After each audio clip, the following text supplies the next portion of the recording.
Es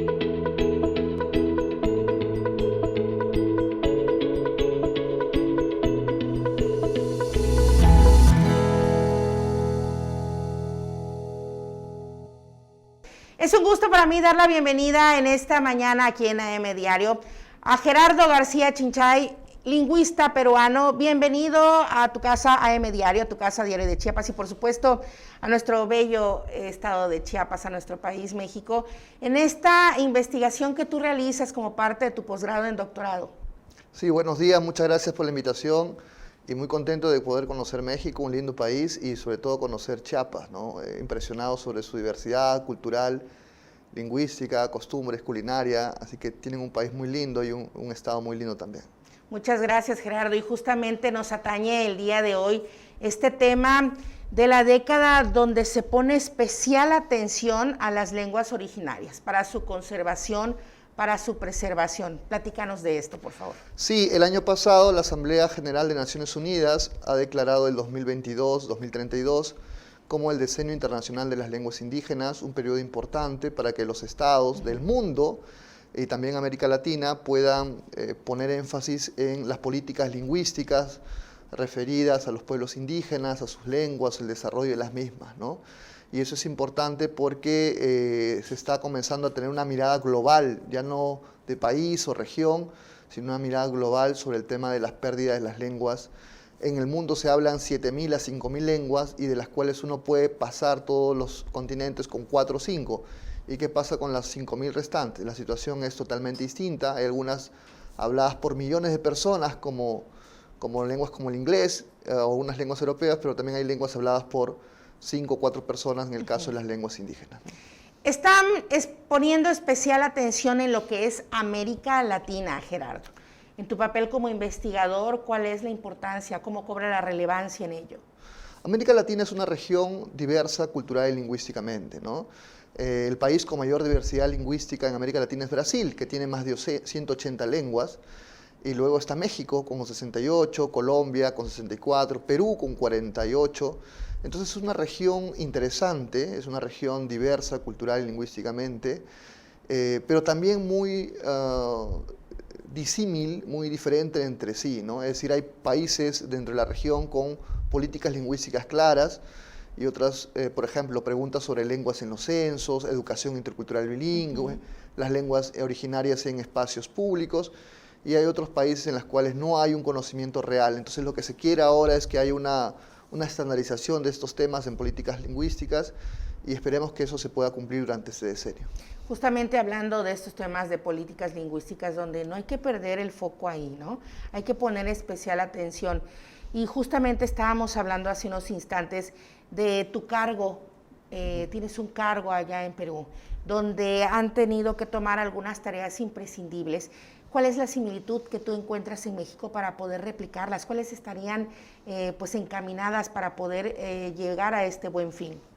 Sí, gracias. Bueno, yo trabajo en el Ministerio de Cultura de Perú, lo que sería aquí una Secretaría de Cultura. Yo soy director de la Dirección de Lenguas en Perú y planificamos y desarrollamos políticas lingüísticas.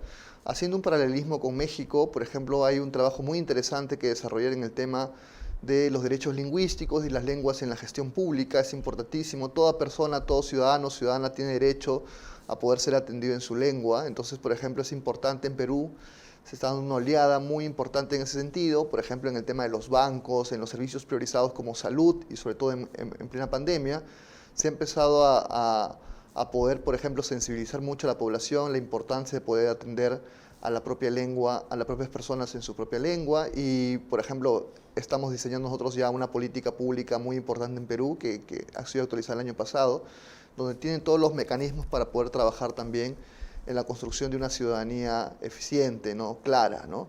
Entonces estamos haciendo que todos los instrumentos que tengan que ver con servicios públicos también estén en lenguas, tanto escritas como orales, y eso va a permitir que crezca un poco el estatus de las lenguas, las personas tengan mayor autoestima.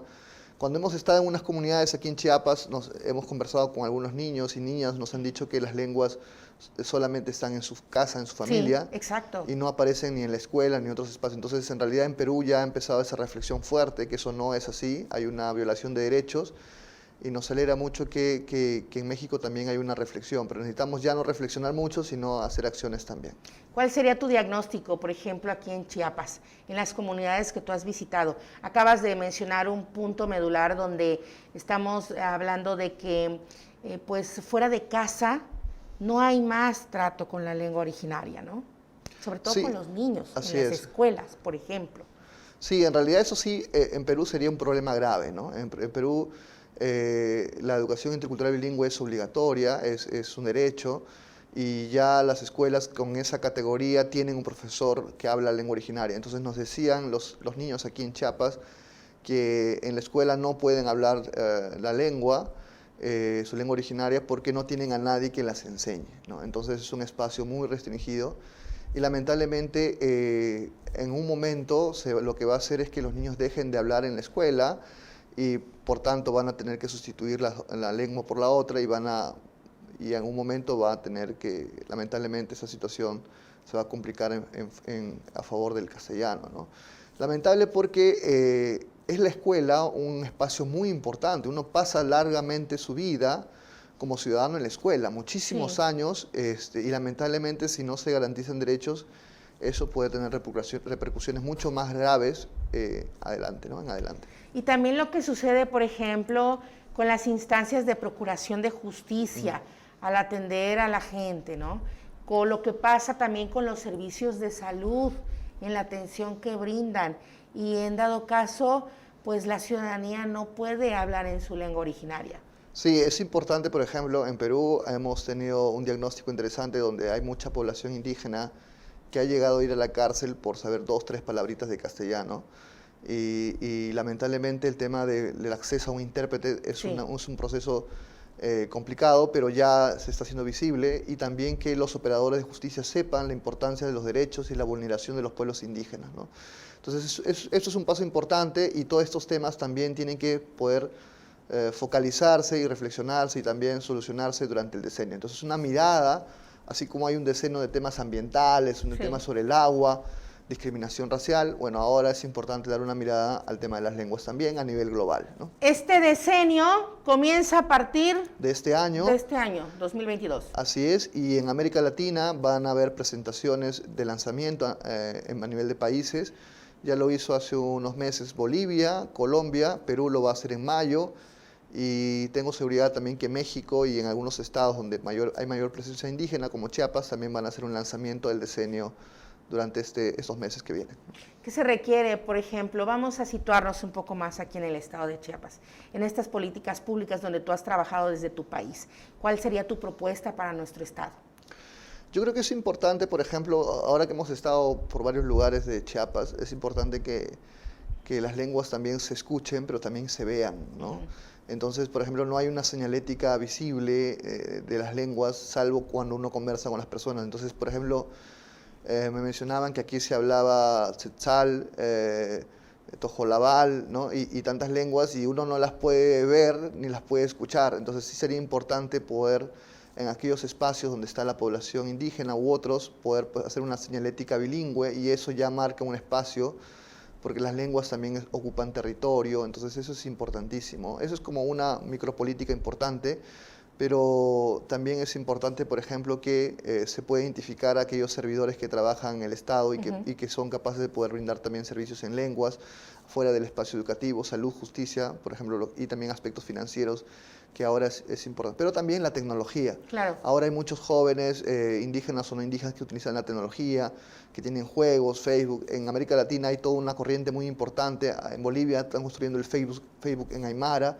Hay trabajos muy interesantes también en otros estados, de todas las aplicaciones tecnológicas también en lenguas.